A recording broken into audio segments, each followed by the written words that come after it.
We started this series over a year back on a bright and sunny day in the city of Mumbai.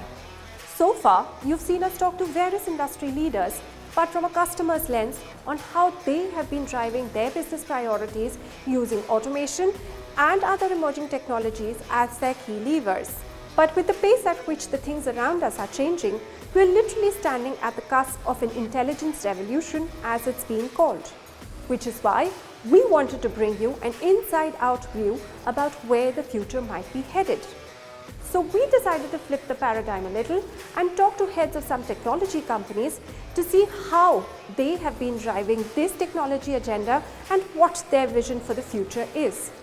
Hello everyone, I am Disha Thadani and I welcome you to the Founders and Promoters edition of Intelligent Automation Bytes. Today, we will be talking to Ankur Kothari, co-founder and chief operating officer of Automation Anywhere, a leading provider of AI-powered solutions. As its co-founder, Ankur has been playing critical leadership roles in driving the company's vision and strategy, offering invaluable support to customers on their transformation journey. Thank you for joining us today, Ankur. And we're being joined by Sumit Srivastav, partner and leader Intelligent Automation at PwC India. Thank you to the both of you for taking time out to be with us here today. I'll jump straight to the conversation with you, Ankur. Automation Anyway was started 20 years back, or more than 2 decades back. What was your vision? What was your motivation behind, getting into the automation space? Because you've moved a long way from, intelligent process automation to now doing agentic process automation. What has been your journey like? Well, first of all, thanks for having me here. PwC has been a trusted partner for so many years, right from the days of RPA now to agentic process automation, and it's a pleasure being here on your show. We started 2 decades ago, fell in love with this problem saying, if everyone loves automation, why 9 out of 10 processes are still not automated? We said if we can build a tech that can make it economically feasible or technically feasible to automate any process and economically viable to automate any process, we would make it much easier for people to automate. That's the problem we initially fell in love with and created RPA, what is known as robotic process automation. That journey evolved into an entire end-to-end life cycle of automation where we brought different automation tech from RPA to API integrators to document automation and many things, where we looked at the entire life cycle from discovering process to automating it by IT developers or citizen developers to managing them and then making sense of structured and unstructured data and doing analytics. But in last 3 to 4 years, this has completely gone to a different stratosphere. What has happened is that we have combined the power of AI and Gen AI with automation. We have built a process model on top of a foundational model. That process model, Gen AI process model, learns from 300 million plus automation. It has created a process language, because process is also a language, allows us to create an AI brain for any process and then connect it to the automation body. That way of working, we have upgraded that platform to an agentic process automation platform, which brings different digital workers, from bots to AI agents to document automation to co-pilots to conversational automation and API integrators to automate 40 to 80% of work. Now, this is very fascinating because we believe while AI can do so many great things, the maximum value it can provide is getting work done. And you can put AI to work with automation in an organization and change the way work gets orchestrated across the organization. Now, that is known as, or you'll hear this term called AI agent for enterprise. AI agent for enterprise is nothing but combining AI and automation to get work done across the enterprise. That's where we are, and it is very exciting, and it almost feels like day one, even after 2 decades. It does certainly sound exciting. Sumit, Ankur touched upon the evolution of automation landscape from RPA now to agentic process automation. What are some of the key trends that you have seen And what are some of the key trends that you are seen coming in the future? And what does this mystical world of AI agents look like? So, let me tell you how we have seen the automation evolution in terms of, if you look at how human beings work in any environment, they understand a problem, they plan the activities which they have to do, and they create actions around it. Now, when the automation started off, in the 2015, it was more around saying that I can automate the actions which were being taken by the human beings. So, I can auto trigger certain activities which would go into various systems and execute those activities in a human like fashion. The automation became smarter to say it could ingest inputs from the human beings in the form of documents, could be structured to unstructured, with smart OCR coming in to say that I can also do some planning on the basis of unstructured information coming into me, and then I can perform those actions. Now, clearly there was a limitation for a lot of activities where you had to be creative.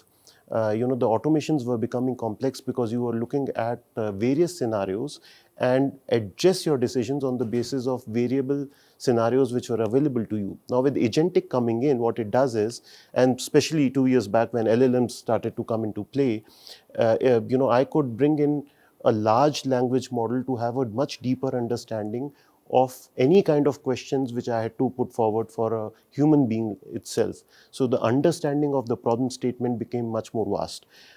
Then with prompt engineering coming in, you could train the kind of inputs you could give to make it more relevant and ensure that your LLMs do not hallucinate around it. With RAG coming in, also started to ensure that you can bring in your organization data into play to train those models to give a very pointed output which is very relevant for an organization. So with prompt engineering, with LLMs, with RAG model itself, the understanding part and the planning part of it, which was still done through a lot of training in an automation, typical complex automation programs, became far easier.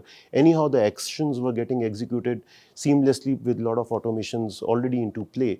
Now that amplified the part of, I would say the art of possible, especially now with a lot of our automation COEs where we've been working for a lot many years. They are looking at very complex problems to say that how do I ingest any kind of information, be it text to speech, to videos, to images, take that as an input parameter to analyze the problem, do the planning around it, and execute in I would say, a complex workflow model where irrespective of the various systems of how I am operating, I can deliver those outcomes. Now, the smarter way of how organizations are also looking at it is that these technologies can also help you to work in an autonomous manner.